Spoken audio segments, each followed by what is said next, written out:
I always find this sort of award a little bit more daunting actually than talking to emotion, because it's so personal, and it's very difficult to actually sum up a trade union life of the worthy recipient.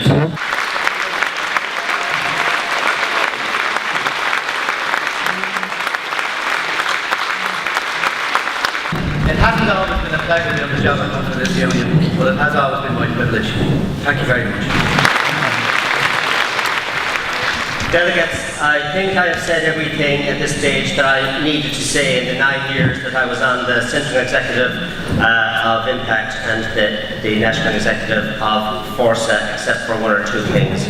I came on the Executive at one of the worst and most despairing periods of disgraceful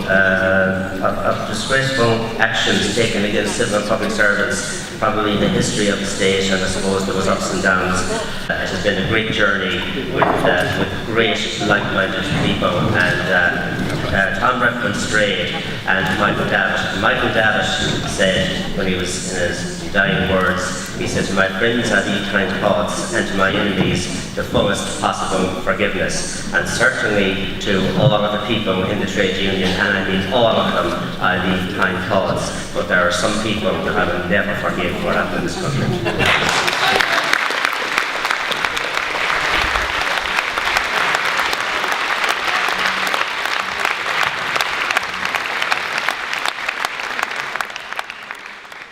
Motion 88 sets down a number of key principles that the union believes need to be applied in the context of the development of the proposed auto-enrolment mandatory pension scheme for workers.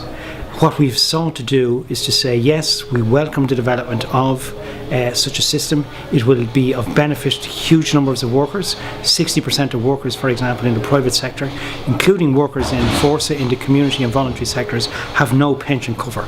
What this scheme proposes to do is to give those workers access to pension schemes. Essentially what auto-enrolment will involve, assuming that it is legislated for and comes to pass, essentially what it will involve is the worker makes a contribution, the employer makes a contribution, and the state makes a contribution. Fórsa's view is quite clear.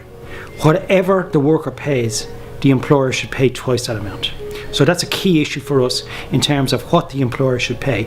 Another key issue for us is who should manage the scheme. And our view is it should not be managed by pension funds. It should not be managed by people who are trying to just get their percentage out of it. It should be managed by the state. It should be looked after by the state, and the state should look after people's pensions. This system is not being set up to provide fee income to insurance companies. It's being set up to provide pensions for workers. When you are marking an occasion like this, you reflect on some of our colleagues and comrades who passed away.